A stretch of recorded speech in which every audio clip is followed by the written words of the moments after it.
Are you going to handle the intro or? Well, I mean, we can do whatever we want. We'll just say, hey, you can start it. No, I'm good. I thought that's what we'd been doing. Oh, yeah. Normally the music comes.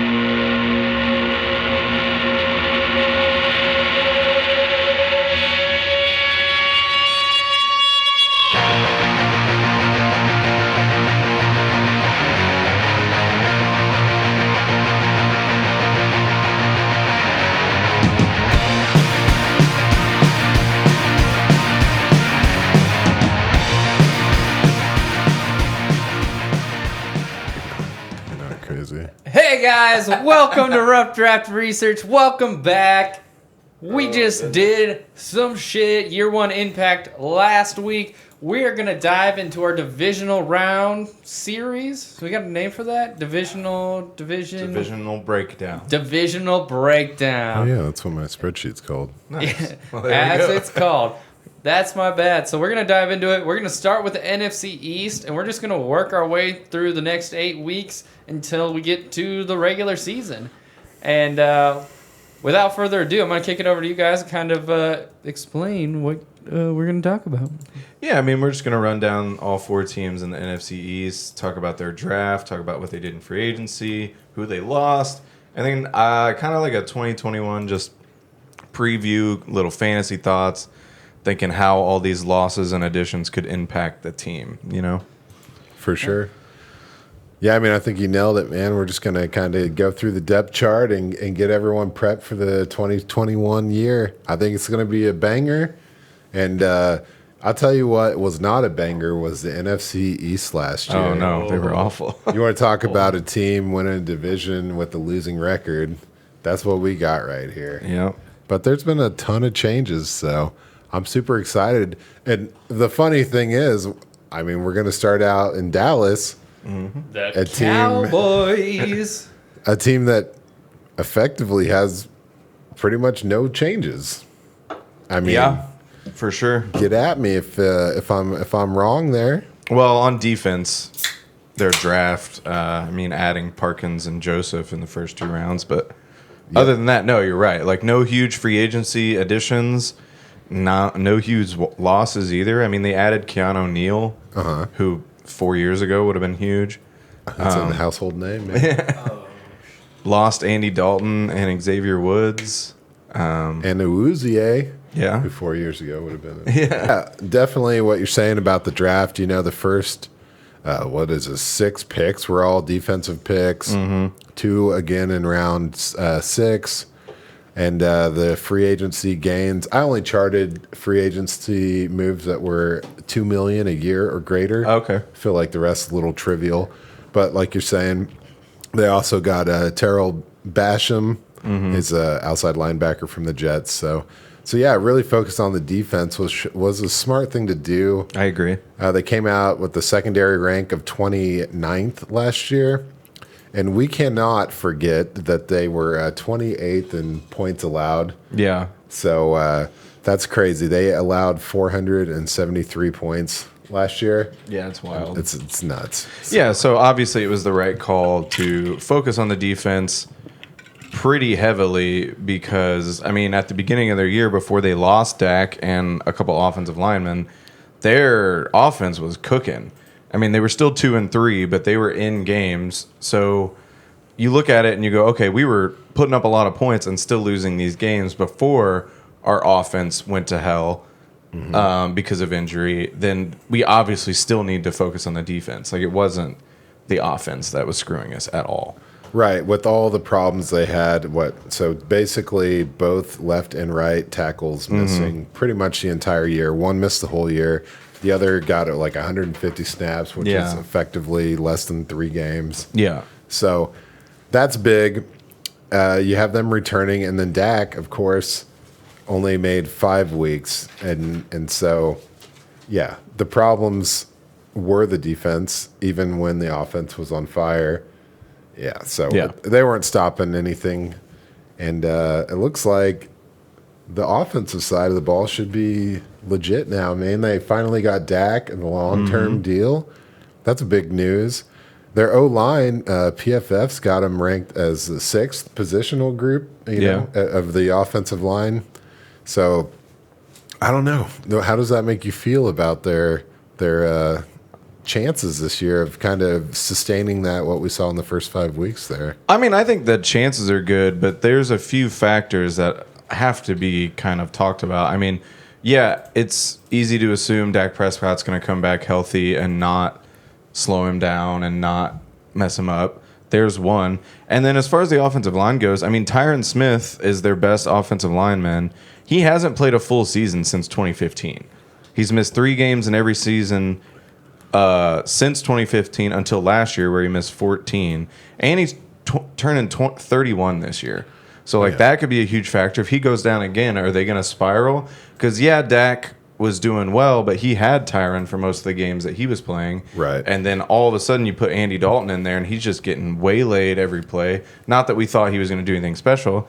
And then Zach Martin also turns 31. He's one of their best linemen, too, and he missed 6 games last year. Right. So if these things don't, it's easy to say, oh, they're going to be back to what they were, but that's worrying me a little. But they should be back, I can't imagine they wouldn't be unless something goes wrong. And that's what you do when you invest so heavily in defense during the offseason, is you give up the depth on the offensive line that you could have got, which, to be fair, they did take a tackle in the 5th round and a guard in the 7th round, but that's still they could run into similar issues that they did down the stretch just with Dak Prescott, which, again, if he's getting hit because his offensive linemen go down, what are the chances that he could re-injure himself? I don't know what the re-injury chances on that leg are, but those are just fears. As far as what I think is going to happen, yeah, I think their chances are good to be a very good football team. Yeah, I'm with you. I mean, obviously, this is if everything goes great, all the things that went wrong go right. Yeah. Then, all of a sudden they're, I don't know, they're humming and the offense is unstoppable, and it's up to the defense to just keep them in games. But I do think that a healthy Dak can overcome some injuries on the O-line better than Andy Dalton. Oh, for sure. Yeah. And so, I don't know. I'm optimistic. I really think that this division is kind of going to be on the upswing. Last year was kind of rock bottom, and I see the whole division kind of move into a positive direction. I could see that too. Going into a little bit of fantasy stuff, just for me. So Ezekiel Elliott was averaging 65 yards per game last year, which honestly was more respectable than I would have thought, given how people such as myself or other people were talking about him, especially with how down the line was. Yeah. I still am not super high on him because of his high draft capital, because it was such a bad season, but you still have to take him in the first or early second. But if it was a fluke, then hell yeah, this could be a great year for him. When you got Dak coming back, the offensive line coming back, and if Dak starts slinging it, then yeah, Elliott could break out for sure. But I do think Tony Pollard proved something last year, that his carrying percentage might go up just a little bit. I don't think he's going to take Elliott's job, but he was taking about 30% of the workload last year. And he was averaging 4.3 yards per carry, and he got 28 receptions out of 40 targets, which was pretty efficient. And he's 23 years old. It's something they could look to do. If Elliott's bad year wasn't a fluke, look out for Tony Pollard is all I'm saying. Okay. Yeah. I know you disagree. Well, it's not that I disagree, because I think Tony Pollard is undervalued, and I think that, you go after him. He's a really high-profile handcuff that could be flexed given a game script situation. But I continually just reconsider Dak as the 9th running back. Yeah. And that being a down year, you got to think, okay, well, if he has an average year, then is he top 6? Yeah. And a lot of Dak's shortcomings are, a lot of Zeke's, sorry. You're good. Shortcomings, in my opinion, were the lack of touchdowns. He only had 8 all-purpose touchdowns last year. And I think that number comes back pretty heavily, especially with Dak under center. There's more red zone opportunities. So I'll look for that. Although Tony Pollard is kind of a red zone nuisance. Yeah. They like to put him in the red zone. So, And I could just see, and this could be an effect that all running backs could see with the extra game on the schedule. We could see more split time for these guys trying to keep these guys healthy. And Pollard already proved that he could kind of carry a little bit of weight. And then like you're saying, he's a red zone nuisance anyway. I agree that I think Zeke will definitely be better than he was last year. And I guess you're right. If he was the 9th running back last year, I shouldn't be so down on him. But I think I've said it on here before. He's just a blind spot in fantasy for me anyway. But yeah. No, and I don't disagree. To me, I've historically not been interested in Zeke unless I felt like it was a value. Yeah. And right now he's 17th in the ADP for PPR leagues and 28th in Superflex. And this is the June 14th sleeper ADP that they released. So it's real draft ADP. So, tail end or middle of the second round, beginning of the third round in a super flex, if you're in a 12-team format, that could be a league-winning pick right there as, your third pick or whatever to get Zeke right there. Yeah, that's fair. Well, let's talk about a guy who also didn't get enough touchdowns, and that's CeeDee Lamb. And he had an awesome rookie season, but he only had 5 touchdowns. And a lot of that is because Dak went out. So if Dak is healthy for the whole year, I see that number reaching double digits easy. Oh, yeah. Yeah, that's one thing. In the games that Dak was playing, CeeDee Lamb had 43 targets versus 40 targets versus Amari Cooper's 43. Mm-hmm. So the fact that you come in as a rookie and you're already competing with him. Amari Cooper. Yeah. Sorry. I'm going to mispronounce a bunch of names tonight. I'm feeling it. But that tells me that he was just getting started. He had a good thing going with Dak. And, I think that he surpasses Cooper pretty quick. And I mean, Cooper ended up with 130 targets last year. Right. That's coming way down. Mm-hmm. I mean, as long as Dak is and everybody stays healthy. I guess I don't need to say that every time because it's obvious. But yeah, it's universal for all these teams, right? Any given Sunday, right? But it's reflected in the ADP, though. CeeDee Lamb is, and we'll just do single quarterback leagues for the skill position guys.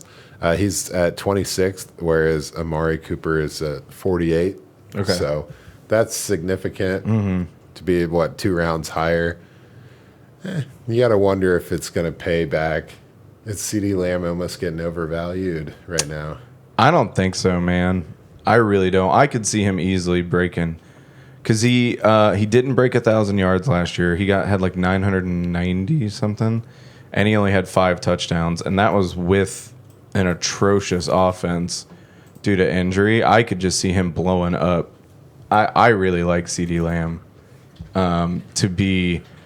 I like him right around there. Like I would take him if I needed a wide receiver at that point for sure. Yeah, I agree with you 100%. I don't think it's crazy to. There's a reason that his ADP is there. Yeah. And some people are taking him much higher than that. Yeah. And some people are fading him, but I think that's pretty appropriate. So I'm not going to be shy. We're all in a 10-team Superflex league, and we have a startup draft coming up. So for that 34, middle of the third on the ADP, that's pretty juicy right there. Yeah, for sure. So I'd be into that. Yeah, yes, right around. You got the 36th pick there. So Oh. what about you guys want to talk about the tight end position? So Dalton Schultz had 89 targets last year. Yeah. That's pretty competitive considering, Gallup had 105, CeeDee Lamb 111. That's pretty good target share for a team that is running 3 every down wide receivers. Mm-hmm. Now, I say all that to say that, like, Blake Jarwin obviously should be the starting tight end if he can stay healthy. Miss a lot of time. So I don't know. I don't know if we should be excited about the potential there. You know, these guys are going pretty much in no man's land. Jarwin's at the 180th Yeah. pick. I guess my question would be, what was his target share when Dak was playing? Oh. Because I could see Andy Dalton using a safety valve tight end way more than Dak would ever do. Yeah. And so if his target started happening after Dak went down, I'm less interested. But 89 targets is a pretty good. Yeah. So first 5 weeks, here you go. 4 targets, 10 targets, 6 targets, 8 targets, 3 targets. Okay, so that's, I mean. In the 4 target game, Blake Jarwin would have been playing before he got injured. Okay, yeah, so I mean, that's not a bad target share. So yeah, it's an interesting guy as a late, like you said, a late round guy to take. I'm not against it. Players in super high performing offenses, you always want to go after, in my opinion. So, yep. Yeah, I mean, if Dak's playing scared, I could see. You know, obviously Zeke is the guy with those underneath dump offs. He's always been that guy. Yeah. And unless he slows down, I don't really see the tight end as being like, oh yeah. But if you're trying to get a backup tight end at a value, and these guys are falling, it's something that could pay off. Yeah. Some deep tight end knowledge from you. Just to add in, just two guys to talk about real quick before we move on. So Michael Gallup, I think, is interesting. Because he had 105 targets last year, but he just did not produce very well. He only caught 59 of those. And is that like quarterback play or is that his fault? But his yardage on 59 catches was 843, which is pretty good. So I see Gallup as like a boomer bust guy. And honestly, I see him more for when I don't think they're resigning him at the end of this year. They just don't really have the money for it to sign another receiver. So I'm more interested in Gallup next year for a dynasty league to see where he goes. So you could draft him in a startup, possibly get him as like a emergency break the glass flex player, and then maybe he goes somewhere awesome next year. Yeah. What are you guys thinking about that? No, absolutely. Especially, so he's a 3rd round pick in 2018. You know, that's pretty decent draft capital considering the wide receiver position. Like you're saying, he's competing with these 2 what are superstar, you know, top 50 fantasy players allegedly, and here he is going 120th in ADP and a single quarterback PPR. Yeah, like a 10th I'm round all about player. that. Like that. That means he's elite bench player at that point. Yeah, you know, you don't have to draft him to be a starter. But if you want to go super running back heavy, and then you can get this guy as a flex, you know, or whatever, if you're in a 3 wide receiver league, just to plug that 3rd spot. Yeah. The value's great. The future potential is out of this world. Yeah, I'm all about it. And I won't spend too much time on this other guy because we've talked about him a lot. But Fehoko, I definitely see him, Simi Fehoko, coming in as the Michael Gallup role next year. Yep. I mean, they spent a 5th round pick on him. He was their 2nd offensive player taken in the draft, and the 1st one was a tackle. So he was the only offensive skill player they took in the draft. So I see that as being somebody that they want to use, and will use him when Gallup's gone. Not this year. Take him, put him on your taxi squad if you have a taxi squad in your leagues, and that's all I'll say about it because I know we've talked to him to death. I do want to mention another guy that who knows, he's an undrafted free agent, but Brennan Eagles from Texas, man, I think he came out of the draft too early, and but man, that guy was very talented. So I wouldn't be surprised if a few years down the road he did something. But Nice. I'm just saying that so it's documented just in case it happens. Oh yeah, But I mean, watch his tape, man. He's fun. I have watched that tape, man. Yeah, but I'm out of the loop on this one. This is so I am doing a little deeper than deep. I'm doing a little coach's corner for myself, and all I have for Mike McCarthy is he gonna pass. Yeah, He gonna pass the ball. I'll get more in depth with the other guys, but yeah, you kind of see, you already know what you're gonna get. Yeah, I got the Giants. Okay. You wanna do the All Giants? right, let's do the New York Football Giants, and I actually have some stuff to go on the coach's corner. Should I fire off with that, or fire off some bars. let's talk Joe Judge, man? So funny enough, this, and I quote from Sports Illustrated: "He is only the second NFL head coach." Are you done? He is only the second NFL head coach to have been hired directly from the special teams coaching job, which I think is hilarious because he's also a 3-time Super Bowl champion. Wasn't John Harbaugh a special teams coordinator? Well, he said the second coach. NFL Oh, coach. second. Yeah, okay. yeah. I thought you said only. No, second. My bad. Had Only. NFL Don't let me coach. step on you. But no, it's funny because he is a 3-time Super Bowl champion. Yeah. With the New England Patriots and a 2-time BCS national champion. Wow. Jesus. With the Alabama team in so 2009. Nick Saban and Bill Belichick Yeah, are riding as a special team assistant. Gotcha. You know, Well tied. he did kind of get in some hot water. He finished 6-10, firing his offensive line coach. I guess blaming that and then not doing anything to help that out. Oh, yeah. So, I wouldn't want that job. so I kind of dove into this a little bit just to kind of see who he was underneath. And so what was funny is he was supposed to follow Josh Daniels to the head coaching job in Indianapolis, which as soon as Josh Daniels backed out, he backed out. Yeah. Because he was going to go be the offensive coordinator.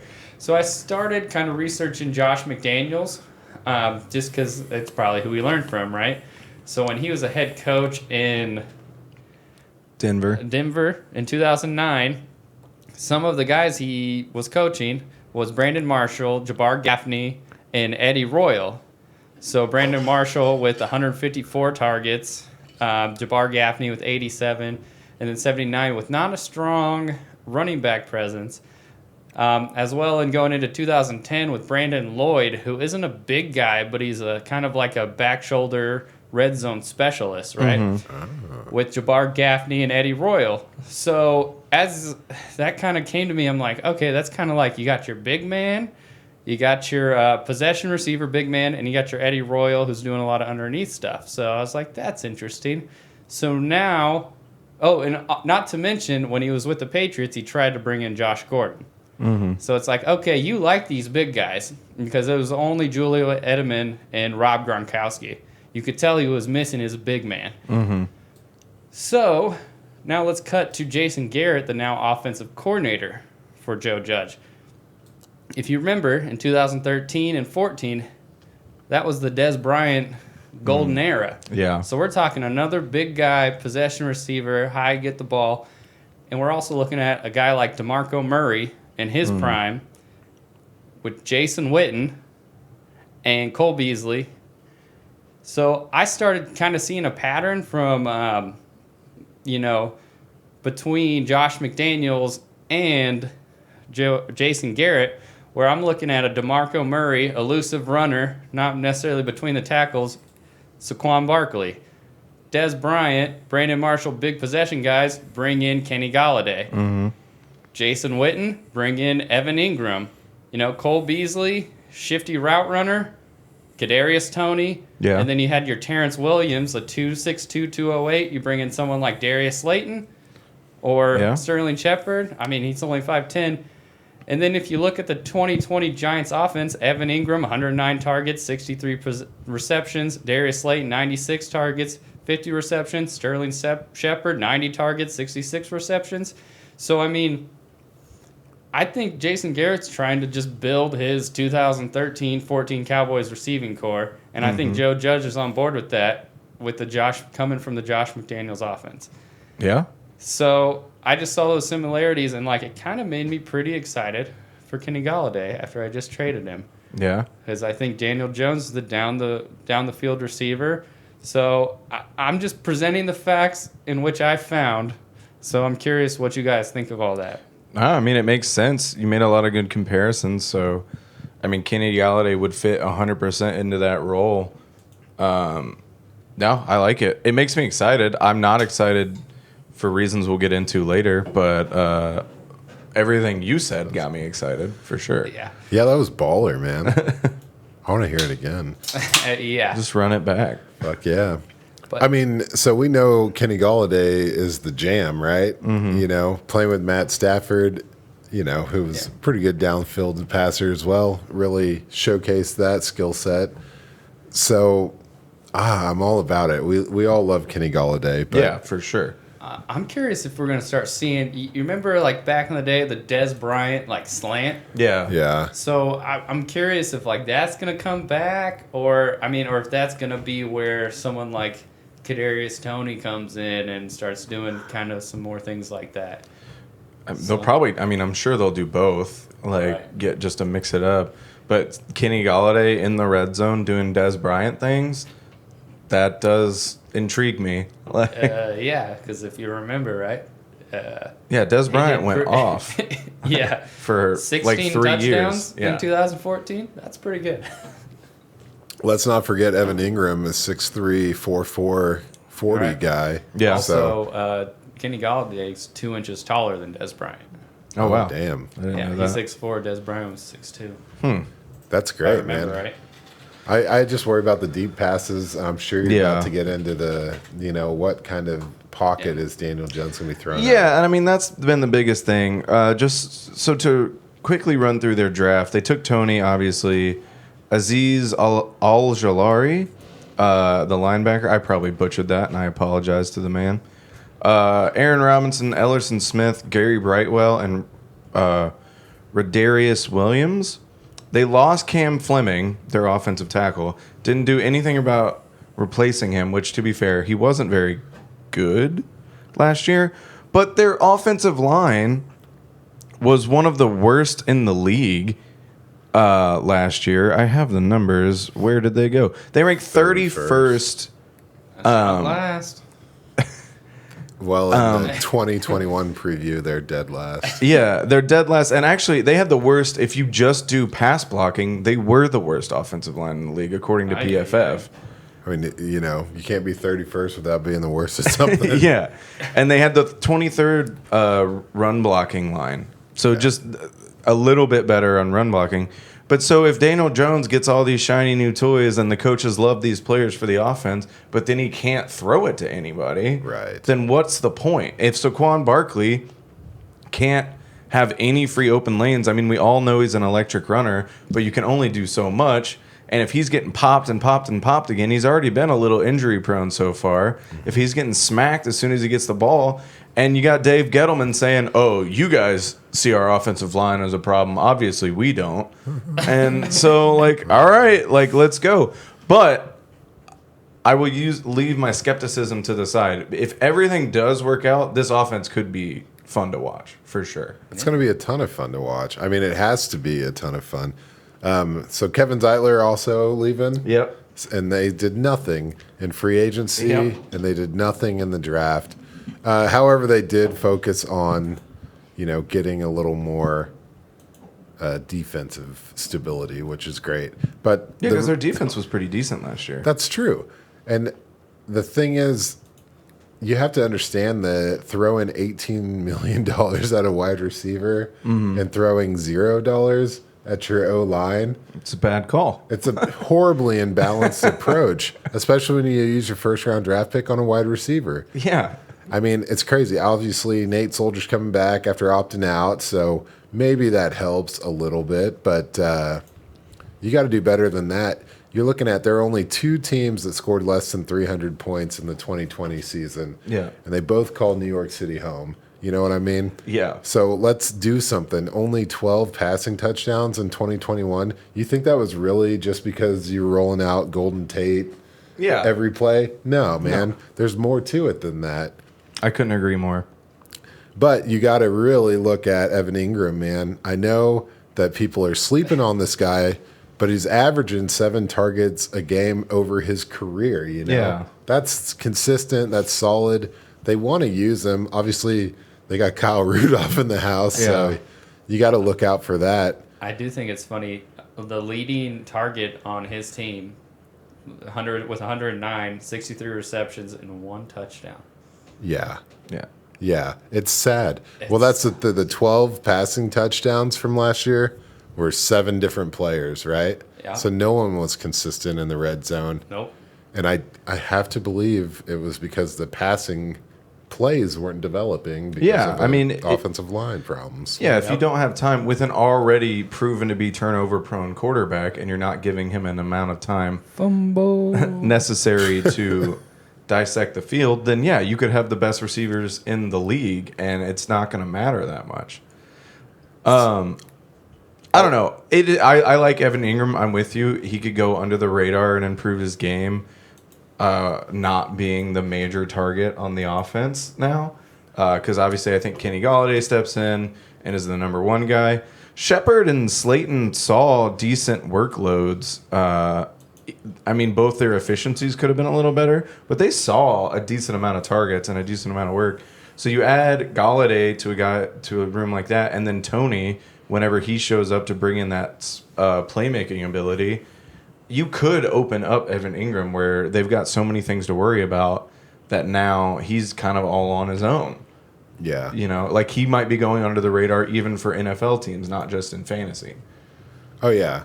I mean, well, the thing is, you can't find a worse offense than the Giants last year, right? Yeah. You take Saquon out, you have a horrible offensive line, and these are all, number 2 wide receivers rolling out there, just getting busted. Having to play in this division against, the Washington football team, right? And Philadelphia had a pretty strong defense last year. So, anyway, I do think that there's a world where Kadarius Toney is the guy that you want in fantasy over Kenny Golladay. Okay. Because he strikes me as a real yak kind of guy and an all-purpose player making short yardage into some major things. The thing with Kenny Golladay that strikes me is you got to worry about it a little bit is in that 2019 season when Stafford got injured and he's playing with David Blau and Jeff Driscoll, his numbers dropped off significantly. Pretty hard. It was sad. And, who's better? Daniel Jones behind a shit offensive line or David Blau?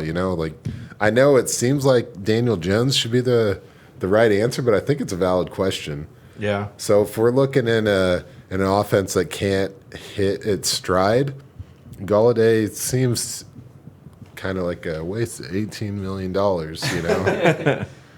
You're like, I got this brand new snowmobile and I live in the desert, you know what I mean? Like, I guess that would probably be still fun to ride it on the sand. Would it work? Yeah. So it'd be cool to watch it. I guess. Oh, yeah, I think it would work. I don't know. Fuck it. You know what I'm saying? But no, I 100% see what you're saying. And I mean, yeah, I guess if everything goes right, kind of like what I was saying about the Cowboys, then yeah, Golladay could be a special player. But I'm with you. If he's got to be dumping it over the middle all the time, Tony could just explode on receptions and yards after the catch. And then obviously Barkley coming back. I don't think we need to spend a lot of time on him. He's not even mentioned. One of the top running backs in the league. He's going to catch a lot of dump off passes like he always does. Just hopefully he can get enough holes to not just immediately get hurt again. Yep. That's kind of it I had, to be honest. I did want to mention, I think Darius, there's a world where Darius Slayton has a pretty good year. Yeah. Just because, as I was mentioning before, like the 2013 and 14 Cowboys, like you look through this, Terrence Williams on a year where Des Bryant had 16 touchdowns, had 37 receptions, 621 yards, and 8 touchdowns. That'd be good. I did want to throw out there the records here. So both the Cowboys and the Giants were 6-10 last year, which is pretty good in that division. Battle for that number 2 spot. Isn't that so sad that we'll never see a 6-10 record again? Yeah, we're at 10-6. Yeah, it just felt so nice, and now it's 10-7. Ugh. Yeah, speaking of 10-6, I'm a Vikings fan. I love that shit. That was a good year. Yeah, 10-6, you get to a wild card game all day. Like I feel so much worse about a 10-7 team than a 10-6 team. Yeah, or a 9-8. Like, You had to say 9 and 8. Yeah. hard pass. Anyway, Philadelphia Eagles. Flip. Yes, Nick Sirianni. Sirianni. Sirianni. I'll just start with my coach's corner. I'm sorry to take the ball on this. I did minimal research. I definitely dove into the other guys. What I can tell you is this guy started his NFL career in Kansas City under Todd Haley.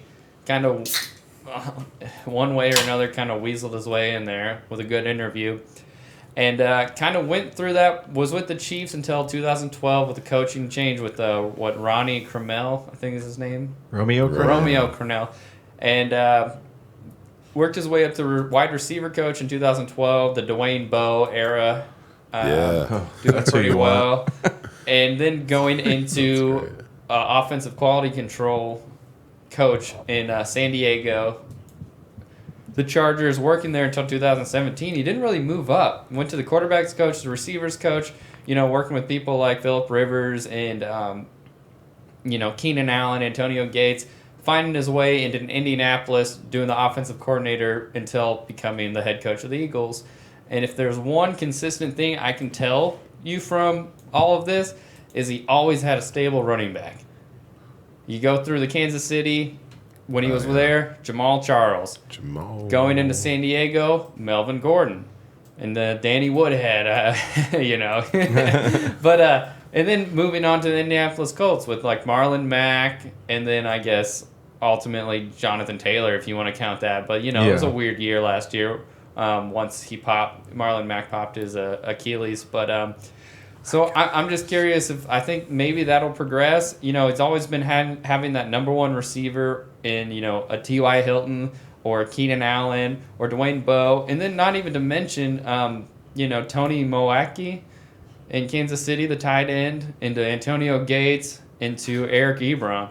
So those were the leading in the offenses that he was a part of. It was the possession receiver, the tight end, and a strong running back. So I don't know if that's going to lead to, I don't know who the possession receiver in Philadelphia is going to be, if it's going to be Devontae Smith, because he doesn't really seem like that. But, Dallas Goedert, and you're looking at Miles Sanders. Even in that Chargers era with Danny Woodhead and all that, who knows? Kenneth Gainwell. Right. I don't know. So those are just some similarities that I matched up with. So it's just the information. So now I'm going to kick it over to you guys, see what you have to say. No, that's fair. I see the pieces they're putting together. I just hope that Sirianni has a little bit more control over his team than being the puppet that he might be for that ownership, who fired a Super Bowl winning coach after he had a bad year because his entire offensive line was hurt. He didn't get along with Carson Wentz, man. Yeah, well, you traded Carson Wentz too. So why'd you got to get rid of both? Anyway. Where did Doug end up? I don't think he got hired. I thought he went back to college. Did he? I can't remember. Okay, I might have missed getting his that. degree. Is that what you're saying? Yeah, Vatterott. Well, talking about, while he's looking that up, we'll talk about the Eagles offseason. In free agency, how's Kerryon Johnson grab you? How about Joe Flacco? Hey. Wait, what year is this? Anthony This Harris. And is he in the playoffs? Yeah. That's funny. Yeah, they took some of the Vikings players and just kept them, huh? Yeah. Eric Wilson and Anthony Harris, trying to up that defense. Which is fair. Those were the only two offensive guys for fantasy, though. That I could yeah. But no, Anthony Harris is a good shout. I think that helps their defense out a lot. Boy. I said That- that's Ryan cameo. Kerrigan out of Washington. Oldie but a goodie, for sure. Yeah, man. I think, obviously their secondary was 20th, but their pass rush was number 2. And this is another team that went hard on defense in the draft. Yeah. So, I'm excited. I'm excited because I like the defensive side of Philadelphia. Yeah. And I think the offensive side could take a big step up. My thing with Nick Sirianni is he going to be like, Frank made this work. I need a pass-catching running back. Because who's the number 3 target on this team, And who was the number 2 target on this team? Goddard. What's happening here? Quez Watkins. All right, so I don't know. I think Goddard is almost a number one. I see Smith being the number one, but yeah, maybe. I'm excited. I was just looking at the Goddard's numbers, and it's pretty spicy stuff. Yeah? Oh, yeah. Hit me. All right, let me get you. So last year in 11 games, he finished as the 20th with 10 points per game, or 10th in points per game. And then in 2019, he was the 10th tight end. And this is both with Zach Ertz on the team. Yeah. So if you get rid of the Zach Ertz factor, Which seems like it's going to happen. yeah, it kind of has to happen. Zach Ertz was fourth, in the 2019 year when he finished 10th, in tight end finishing. So I think that the sky's the limit. The one thing I do worry about in this offense is, what are they going to do next year? Is Goddard coming back? Yeah. Is Zach Ertz really gone? It's just there's so much kind of weird stuff going on that I don't really trust the receiving room, but I do trust that man Kenny Gainwell Yeah. to step up and have a big pass catching role. That's fair. Yeah, my biggest worry, it's going to sound like a repeat of the Giants, but it's the offensive line and Jalen Hurts. So the Eagles I feel like they're banking pretty heavily on a return to form for their offensive line. Lane Johnson got hurt. Andre Dillard got hurt for the year. But again, Lane Johnson is 31, got hurt several different times last year. Dillard is only 25, but he had a torn bicep, which is a pretty huge injury for an offensive lineman. I mean, one of their major things they use is their arms. No.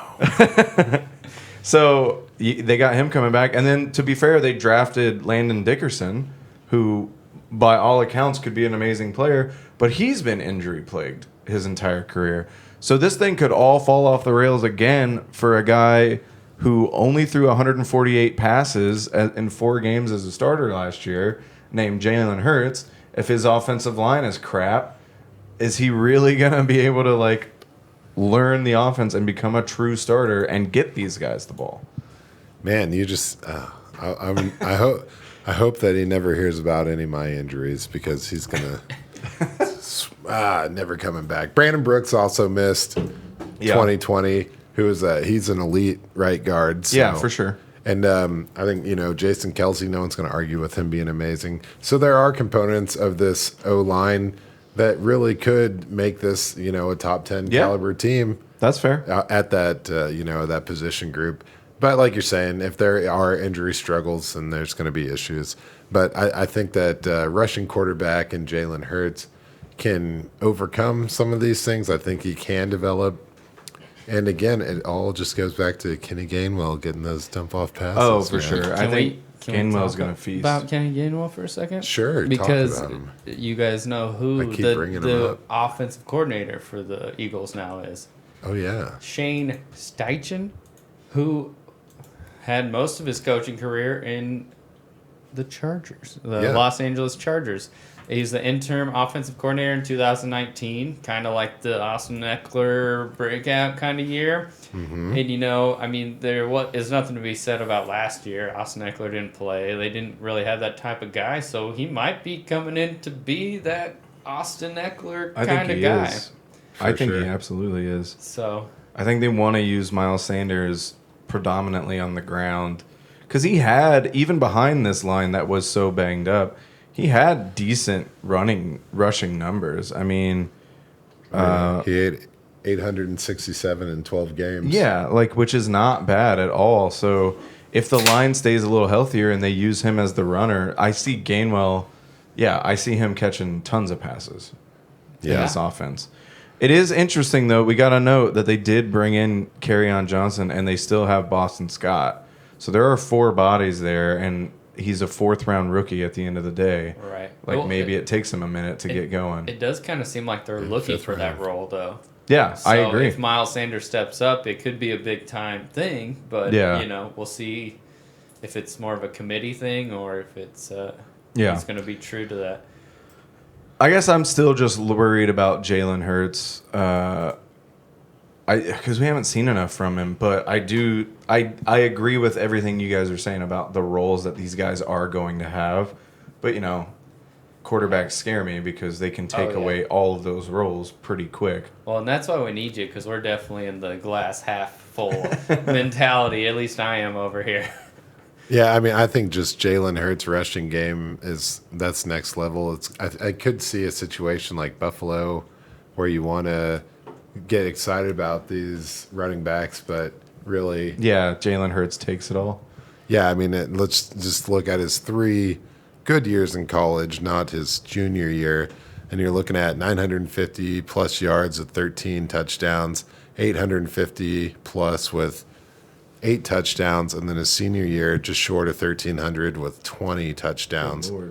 And so last year he's already getting about 15 rush attempts and 50 yards per game, and that's with a bad O-line. That's with the organization that is obviously having some conflict on the inside. Yeah. And coming in not really sure what the heck's going on. They had a weird finish to the year. Like, they finished strong. Yeah. In like a strange way. So now you take an offense that had no real receiving options, and you put Kenny Gainwell and Devonta Smith in there. Could open it up for sure. Yeah. It could be. It feels developmental, but it feels like a step in the right direction. I mean, Carson Wentz was way better than people are remembering him because of what happened last year. But, I think there are some fundamental things with this Eagles organization in the defense and the O-line that if they can bounce back and maintain the good parts, we could be looking at a decent team, I mean, they were pretty strong in the playoffs a couple years back, and hopefully some of that. I know the organization has changed quite a bit as has the starting quarterback. But if they can keep some of that momentum going, then they might have a chance to do a little bit of something, do better than 4-11-1. Yeah. So. Yeah, I can see it going both ways. I think if you invest in the Eagles now, you might be getting in on the ground floor of a startup company, and you might have to wait a year to see a little bit of the production you're hoping for. Is kind of where I am at, because they have so much to figure out. I mean, they have a new coach, they have basically a new quarterback, a running back who has been spotty but decent, offensive line injury shifts, new wide receiver who's basically going to take that room over, in my opinion. So there's just a lot of moving parts for a rookie head coach. Is there even a receiver in that core that's like more than a 3-year receiver? No. Jalen Reagor, Travis Fulgham, Greg Ward, and Quez Watkins. Yeah. Yeah. So, but I could see it going either way. I could see them being a decent team. Especially, I think their defense will keep them in games for sure. But as far as fantasy, I could see inconsistency, I guess. Like, you could see somebody blow up for like 25 points and then the next week get like 4 while they're trying to figure themselves out. You know what I mean? Yeah, but there has to be something consistent, and maybe that's Dallas Goedert. Yeah. I could see that. He would be the most consistent piece that I'd be looking for, especially if Ertz leaves. Yeah. I definitely see that defense keeping them in games and then playing conservatively, which to me is dump offs and tight end play. Yeah. So. Well, do you guys want to move on to the 2021 NFC East champions? We can move on to 2021. I'm calling it. Yeah, calling my shot. Let's move on to the Washington football team. Yeah. I will say, okay, I'm so sorry for this. You guys are going to have to hold tight. I did a deep dive on Scott Turner, which is why everything else wasn't as thorough. But you got to hear me out. You can't go too low. You had to put ice in it, huh? Yeah. Okay. So, yeah, we'll move on to the Washington football team. I'm already really sorry because I'm really going to dive into it. I have 2 pages, and this is going to blow your freaking minds, boys. Okay, so Scott Turner, obviously son of offensive coordinator / head coach Norv Turner. So he grew up as a Washington Redskin. I can say that. I can say it because it was in 2005 or 1994. So he did grow up as his dad being the head coach of the Washington football team, 5th grade to senior year. So, I wrote right here. So this is personal, Okay, you got to start with me. So I'm going to start with a fella named Rod Chazinski. This is a former Miami Hurricane tight end and then offensive coordinator of the Miami Hurricanes from 2001 to 2003 under the legendary coach Larry Coker. So in 2001, Cocker. Is it Cocker? No, I just thought it was funny. Oh, Cocker. So 2001 to 2003, the guy won 2 national championships as offensive coordinator, lost in the 2003 national championship, Ohio State. Hell yeah. But he also was coaching the likes of Ken Dorsey at quarterback, Jeremy Shockey, Kellen Winslow, Clinton Portis, Andre Johnson. Like some pretty serious guys. So this guy moves on to be the Browns tight end coach and then goes to San Diego where he coaches Antonio Gates, who is already like an up-and-coming stud. He then moves on to be the offensive coordinator of the Browns, where he is the head coach. And he went 10-6, didn't make the playoffs because the Pittsburgh Steelers also went 10-6, but won the head-to-head, where he coached the likes of Braylon Edwards, the 6'3", 214-pound guy, 154 receptions, or 154 targets, 80 receptions, 1,200 yards, 16 touchdowns, and Kellen Winslow, the guy he coached in college. This guy's like a tight end guru, unlike any Darther I've ever met. Amen, brother. You're wondering why I'm talking about this guy.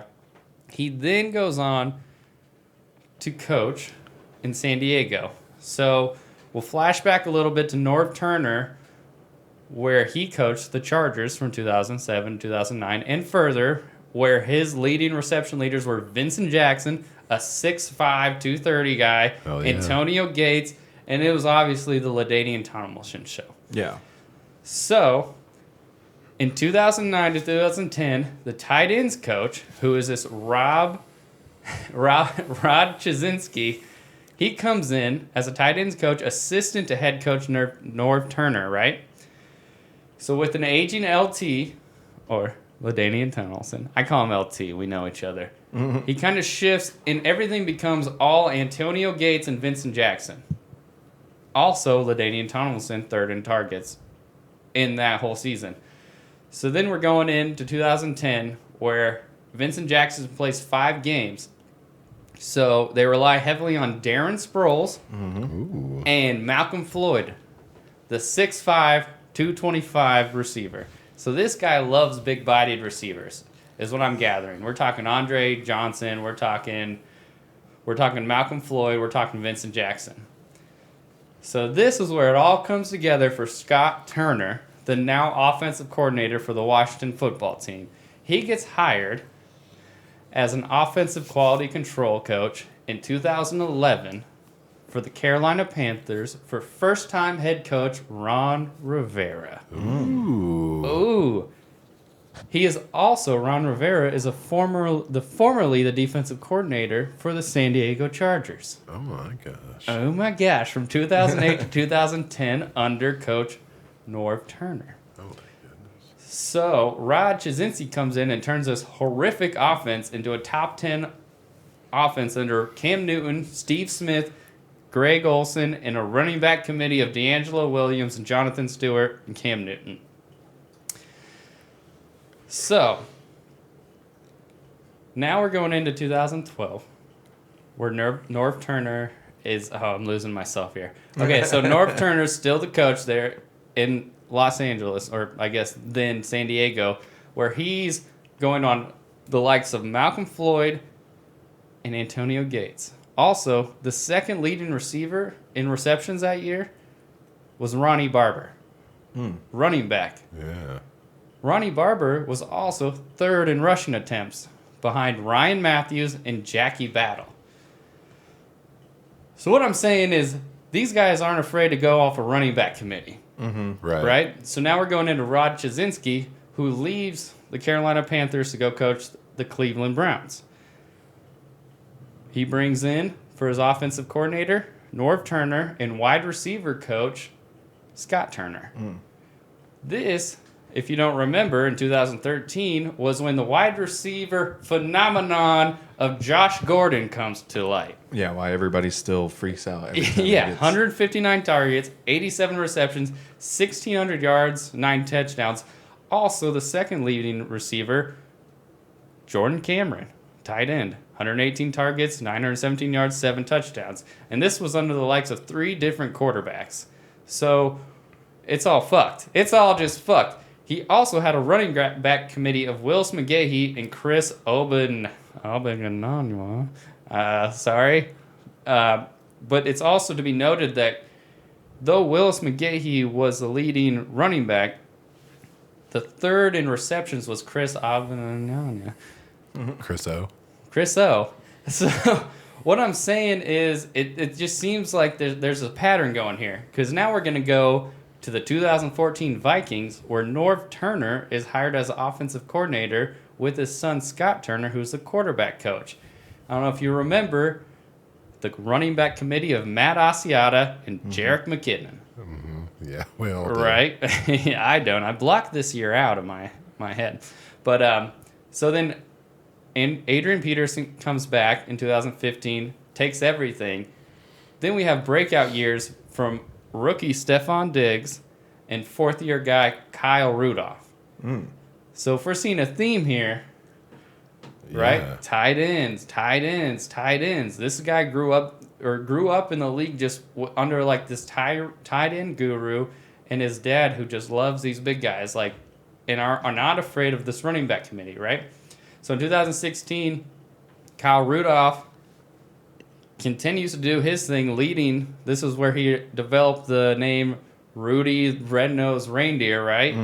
Stephon Diggs, and then an undrafted free agent, Adam Thielen, a master of the back shoulder fade in red zone, right? And Cordero Patterson. Throw that in for you. Fuck all that. Interestingly enough, he goes back to be the QB coach under Ron Rivera in 2018-2019, where we have the likes of CMC, we have the likes of DJ Moore, and the big-bodied receiver, and Curtis Samuel. And he also brings in Jarius Wright, from who he coached in Minnesota, who didn't do a whole lot, but he was definitely just like a third possession receiver, same size as Curtis Samuel.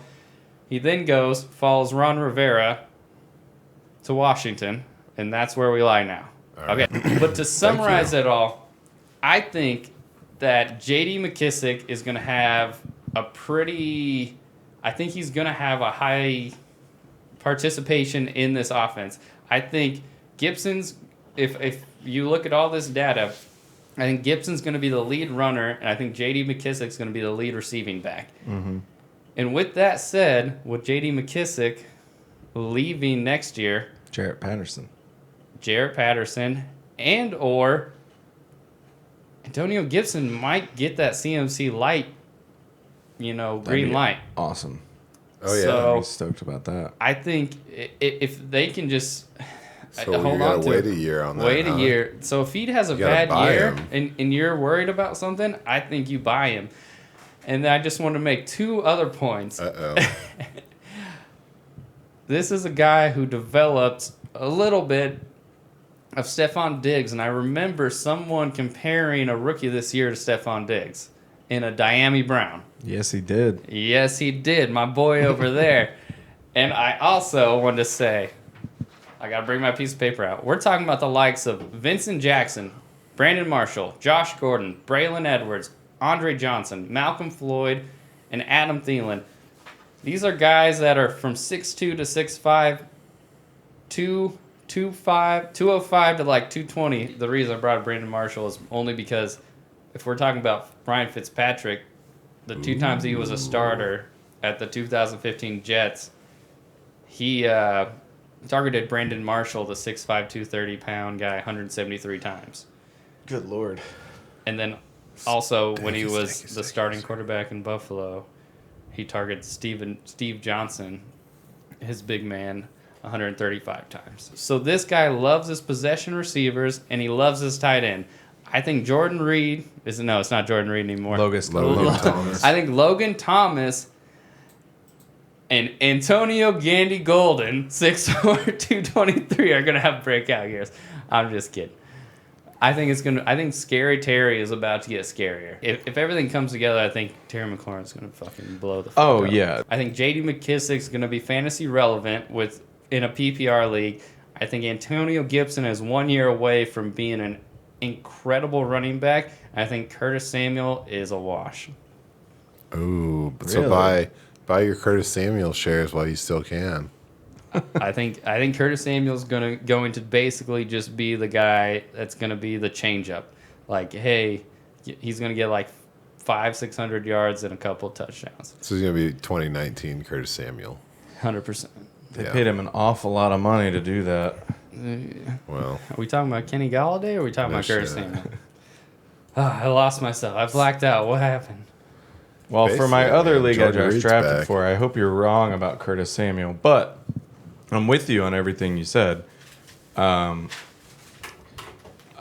far as I'm 100% with you on the De'Ami Brown stuff. That was something I wanted to talk about later. Sorry, I'm looking up his contract. It's not that big a deal. Oh, I also wanted to bring up while you're I think doing it was that. 12.5.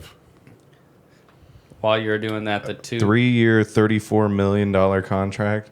Okay, 11. It's an awful lot of money to pay somebody to get 500 yards. unless he's going to be the J.D. McKissick. If I'm wrong on that, like Yeah. that's the only thing I see. I think we're all on the same page that Terry McLaurin could be a top 5 receiver in the league this year, in my opinion. No? That's what I told Too him far? pre-show, and he laughed at me. I was talking about our startup. Could be. I'm like, if I get Stephon Diggs and Terry McLaurin, I got a chance of having 2 top 5 receivers. I mean, could be. You Like, doubt it. emphasis on could, but it could happen. He's that good, and Ryan Fitzpatrick throws it that much. Yeah, he is that 2018 Kenny Galladay, anybody? good. I mean, you guys are forgetting about one thing. Fine, top 10. Whatever. Okay, top 10 for sure. Locked in. Sorry. It's more to me, it's more about the defense, you know. If you're looking at the Washington football team, you're talking about a team that was what, like 28th in the point, or 4th in points scored against, Yeah. So they don't necessarily have to make Terry McLaurin a top 5 wide receiver to win games, because their defense is going to prevent them from having to get YOLO crazy shit going. Which brings me all the way back to, Antonio Gibson. Like, how many fourth quarters is this guy just going to just be carrying the ball the whole time? Just freaking pounding it down, straight up the line. You're talking about a 6-foot guy that weighs nearly 230. He's going to make some room, man. Jarek Patterson's not taking those fourth quarter carries away. Yeah. He's not getting first downs running up the middle. J.D. McKissick, same thing. So I think that this team is going to be a lot more balanced. You get excited about Ryan Fitzpatrick, which I just started spelling as FITXXX, so triple X Fitz, getting nasty. You talk about that guy. He's coming off of, a rising QBR the past 3 years. He's playing his best football, really. So it's going to be good, but I don't think we're going to see the same kind of YOLO Fitzpatrick that we're used to. He's in a stable organization right now where I think they're going to expect him to be more of a game manager and more controlled. I see what you're saying, but that didn't work last year, though. Like, they were 4th in points on defense and 2nd in yards, and they ranked Exactly what I was gonna say. 25th in points on offense and 30th in yards, and ultimately they went 7-9. Like, they made the playoffs. Like, and I think they obviously knew their defense was sick, so they go out and they get Ryan Fitzpatrick, Curtis Samuel. We all forget they signed Adam Humphries, who 2 or 3 years ago was a guy that everybody was looking out for. And then you draft De'Ami Brown in the 3rd round. I think they do want to pass more. I think they want to get up on teams, so I'm kind of 50-50 with you. I think the first half they could go off and try to put up like 20 or more points, and that's going to be mostly Fitz and the receivers and Logan Thomas. And then, yeah, if they're ahead, Antonio Gibson's going to run the ball down everybody's throat. But I think they kind of learned that no matter how good your defense is in today's NFL, if your offense can't produce enough, then you're still not going to win that many games. Yeah, but I mean the difference between Ryan Fitzpatrick playing like he did in Tampa Bay and the Washington football team not having anything close to a consistent quarterback play last year is huge. That's fair. Yeah, you're right. So, I mean, I hope that Ryan Fitzpatrick, I love watching him. And if he can go nuts, then maybe we can watch some frickin' Washington games in Kansas because you got to pretty much, get a frickin' VPN to watch any of this team play. It's ridiculous. Speaking of which, our sponsor, ExpressVPN. And also, just don't forget that, like, as bad as their offense was, their offensive line was really good last year. Yeah. It was ranked 3rd in passing by PFF and 10th in run blocking.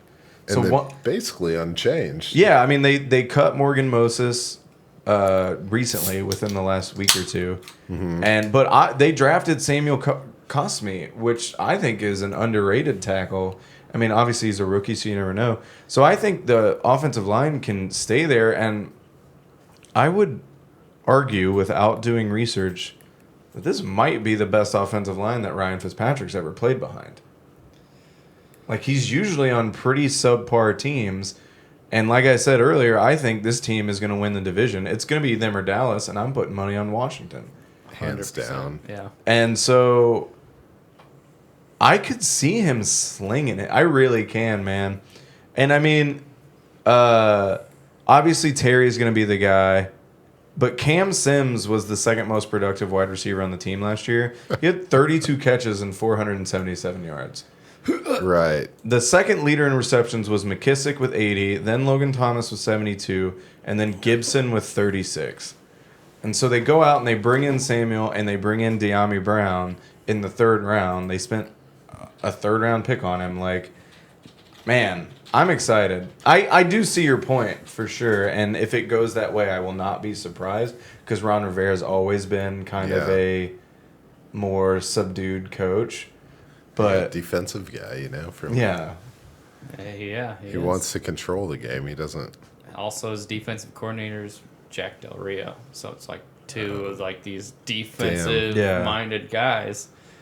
But I think Ron Rivera's going to stay out of it, man. I think this might Scott Turner's this offense. might be like. But you're talking like all that Scott Turner Turner stuff was like those are some pretty timid quarterbacks through that run. Phillip Rivers? Yeah. Well, you go Teddy Bridgewater, who was set up to make quite the impression before he tore his ACL. His quarterback coach was Scott Turner. I'm just saying, like, you look at the development of, even in that realm, when he was getting his just feet more and more wet with his dad being the offensive coordinator, you got Stephon Diggs, you got Adam Thielen, you got Kyle Rudolph, like Josh Gordon. Oh, come on, man. Yeah. Oh, jeez. Like, dude, that 2013 year, you know how many passing attempts, the targets were on that 2013 team when he was a wide receiver coach? 677. It's just it's a different vibe, man. Maybe. I don't know, man. I just feel like why stray away and try to do something you're not used to? All right. I'm not going to, we don't have to keep talking about it. I just think a 39-year-old Fitzpatrick in a team that was very, very impressive. The only thing it was missing was more passing options and a consistent passer. Yeah. I don't think you don't have to overshoot it.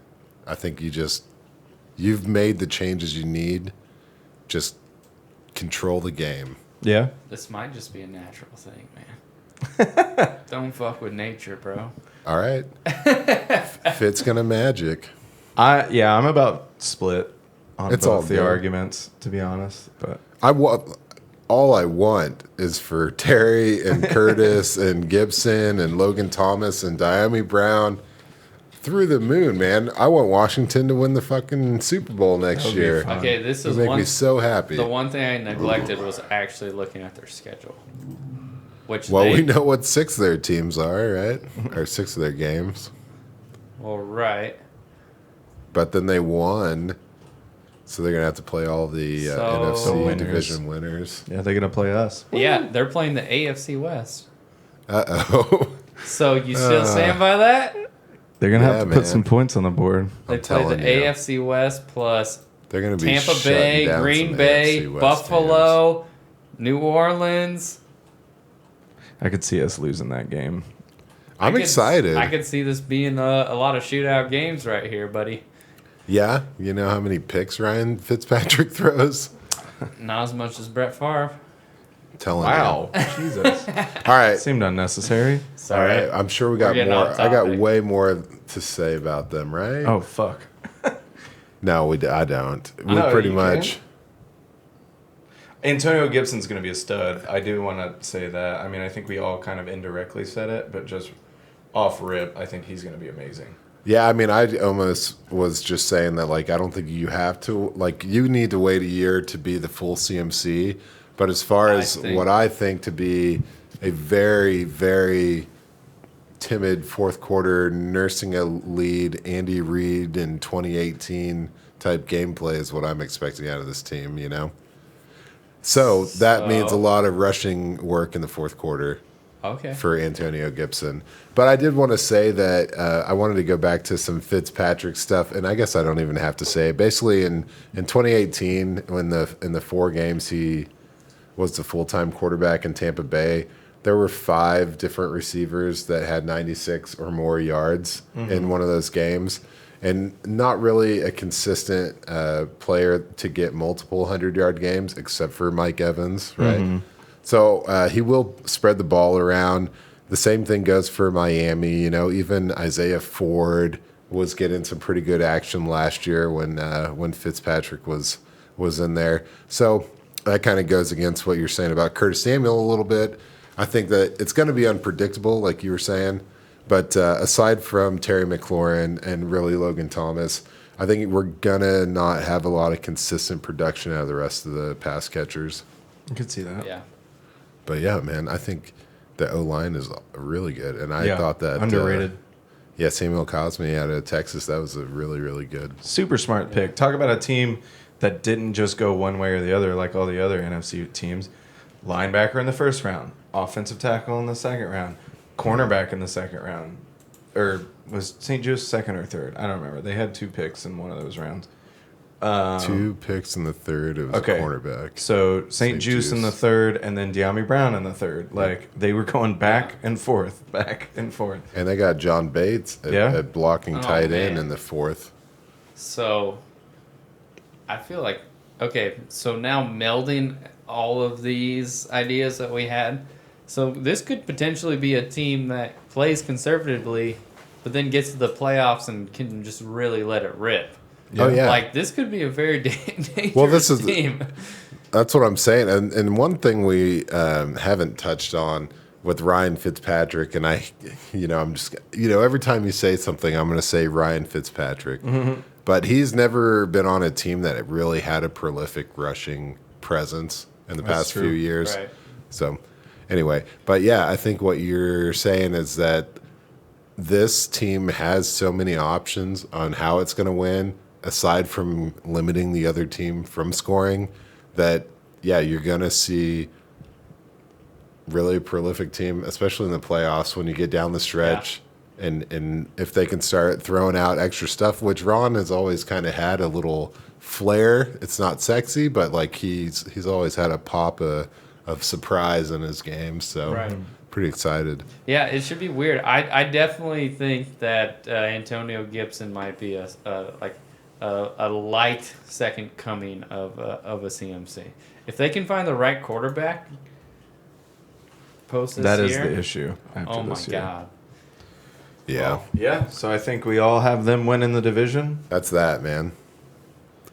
Well, we got to sign off, boys. Well, Yeah. peace out, fellas. I mean, I think... We got to do stacks next week, right? Hey, yeah, we're going to do stacks next week, guys. No, we're going to keep on this division train, so stick with us. Either way, we want to just say thank you. If you're listening or watching, feel free to comment below. Listen to us on Spotify. Watch us on YouTube. We're everywhere. We're desperate. And a special thank you to our viewers and a very special thank you to our commenters. We will address your concerns as soon as you stop agreeing with Christian and start agreeing with me. So don't worry about that. Nick Chubb, baby. Let's go. Join me on the Swift train. Patronizing asshole. Love it. All right. Goodbye, guys. Peace out, guys. Toots. Say toots.